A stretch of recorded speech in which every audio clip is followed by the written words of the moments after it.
Jumpa lagi subscribers yang berbahagia.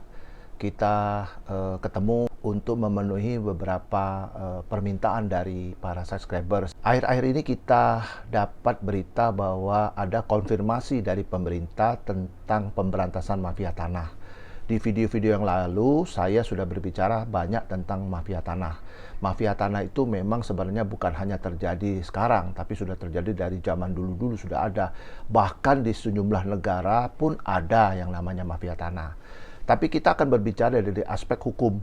Aspek hukumnya begini, mafia tanah ini adalah satu pekerjaan yang rumit ya, yang betul-betul memerlukan energi yang khusus bagi pemerintah untuk memberantas. Kenapa? Karena semuanya itu dilakukan dengan mekanisme hukum yang dianggap dalam tanda petik benar. Artinya secara normatif yuridis itu benar, sehingga banyak sekali korban-korban, baik itu negara ataupun pemerintah ataupun orang, perorangan ataupun kelompok ataupun perusahaan yang menjadi korban daripada mafia tanah ini. Nah, kenapa ini terjadi? Karena memang ada sindikat ya, sindikat yang bekerja sama dengan oknum-oknum ya, petugas dari Badan Pertanahan Nasional yang dulu disebut dengan Kadaster itu melakukan konspirasi dalam rangka melakukan kejahatan seperti ini. Persoalannya adalah ketika semuanya itu sudah inkrah wisde ataupun memiliki kekuatan hukum yang tetap, maka tidak ada upaya lain kecuali melakukan upaya-upaya istimewa. Nah, hukum tidak mengenal upaya-upaya istimewa itu ketika itu sudah inkrah wisde.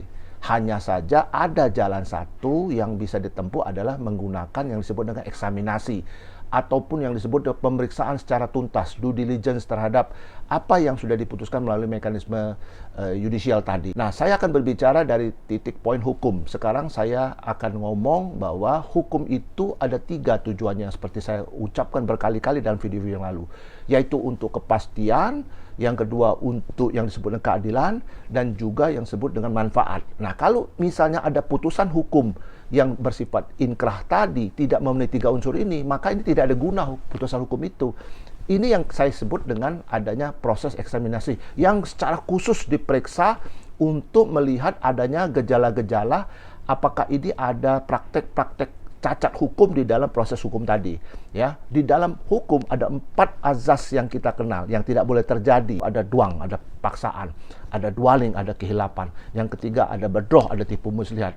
Yang keempat tidak boleh ada nama itu misbreak omstandigheden ataupun mensalahgunakan keadaan. Kita lihat kalau ini ada dan itu bisa diperiksa secara material oleh pihak penyidik untuk membuktikan bahwa ini adalah benar. Jadi penyidik itu tim khusus nanti khusus untuk mafia tanah ini menyidik secara khusus apakah ini proses itu ada 4 hal tadi, dan juga melihat background daripada si orang ini yang melakukan sebagai birup, sebagai pekerjaannya.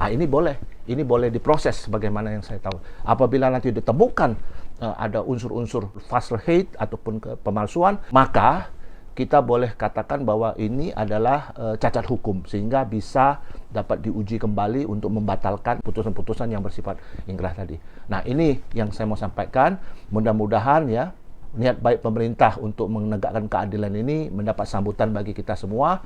Mari kita sama-sama menegakkan hukum dengan baik. Terima kasih. Tetap jaga kesehatan dan semangat.